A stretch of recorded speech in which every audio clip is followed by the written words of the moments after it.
So with the Dream Summon officially being announced and actually shown off in game, we now know exactly what unit will be coming to the game. And that is none other than Celia. Now Celia, not to be confused with, or I think it's actually Celia as well, the Ice Witch. She's brand spanking new. I'm talking about even in JP, she literally just got shown off last night in a live stream. And literally this is like brand spanking new. It's the same exact release date on global and JP for this girl. So let's break her down. Celia, her whole gimmick is about freezing the enemy. So her skill is able to freeze the enemy, 30% chance though. Her R is able to increase all allies' art gauge by 20. You heal all allies and enemies burn, 80% chance of freezing the enemy. Really weird that you heal the enemies burn as well. It's kind of weird. And then with her true art, 55,000% water damage magic, reduce the enemy's crit resist by 100% for 20 seconds, and you reduce the enemy's water and freezing resistance by 50% for 20 seconds as well. This isn't everything though. She has some pretty insane abilities. Her first ability being Memorable Gray. Damage 30% up every time freezing the enemy with your skill or arts, up to a maximum of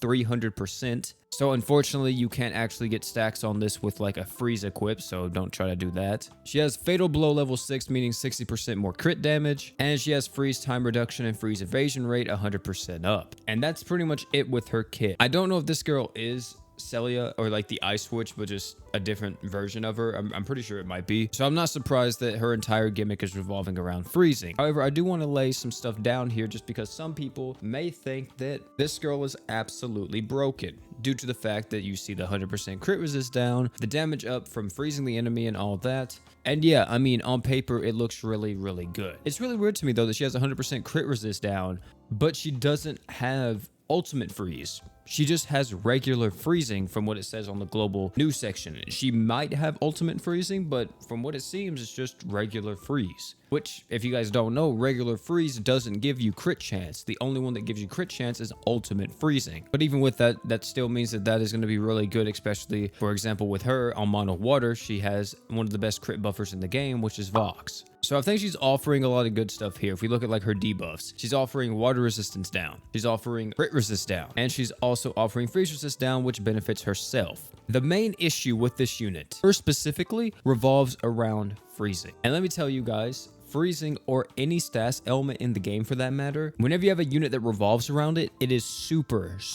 unreliant. You can't really turn to these guys in hard content because so many boss fights have so much freeze resistance. Like some of the hardest boss fights in the game, it is pretty much impossible to freeze because they have like 1,000% stats element resistance in like everything. You can't inflict disease, you can't inflict freeze, you can't inflict burns, anything like that. That's the reason why status effect characters aren't really used in harder content. Maybe this is possibly going to be reworked at some point if they are going to start releasing more status effect characters, because this is one of many status effect characters that came out recently. Another one was an actual boss character named, I think, Grovy or Grova, something like that, or Groa. He was a boss character and his entire like gimmick was revolving around poisoning the enemy, which is equally as hard as inflicting on harder boss fights.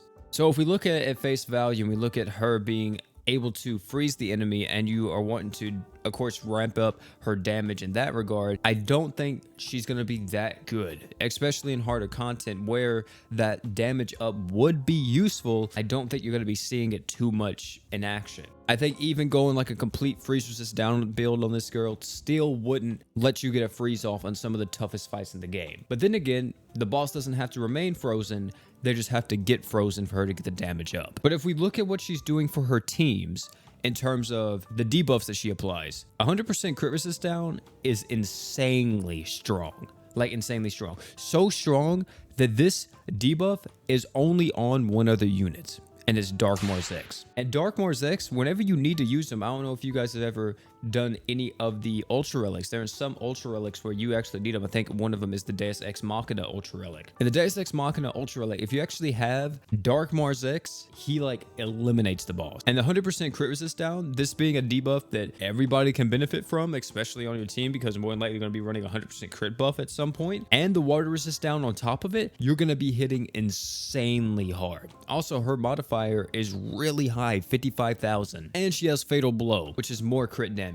And heavens forbid, the big boy Vox, he's gonna be loving this stuff. I know some of you guys recently got Summer Juno. Summer Juno Vox and this girl all on the same team, I'm telling you the damage is going to be nasty. Which you may be hearing me say all this and be like, wow, this is a lot of positive for this girl. And to be honest, I don't think this unit is a bad unit. I think that at best she's like an A tier unit. I wouldn't say she's extremely broken by any means. Due to the fact that a lot of her kit, I feel like they went a little bit too cautious with it. For example, with her skill only giving a 30% chance of freezing but no freeze resist down is kind of weird to me. Also, it would have been nice if maybe her skill would have gave art gauge to herself to kind of help her get her art so she could actually, of course, spam it so she could maybe get a chance to freeze the enemy. Because in my head, that's what I would imagine they were kind of going for. Spam your arts as much as you can to try to get freezes off to get damage ups. Once you get like enough damage ups for yourself that you think you're good, then start using your true art. But it seems like this unit is kind of just like another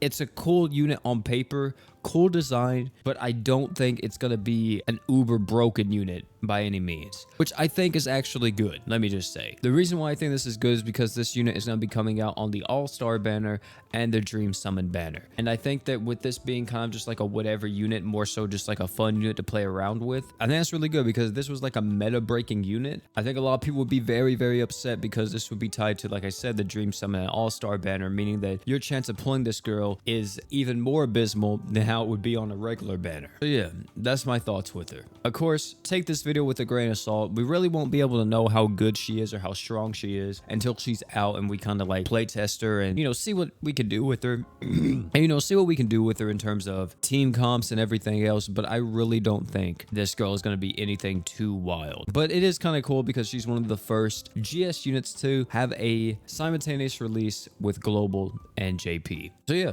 that's going to be it for this one. Thank you all again for coming out, man. It's been your boy OP. Don't forget to like, comment, subscribe for more. And last but not least, you guys already know, don't forget to drink water.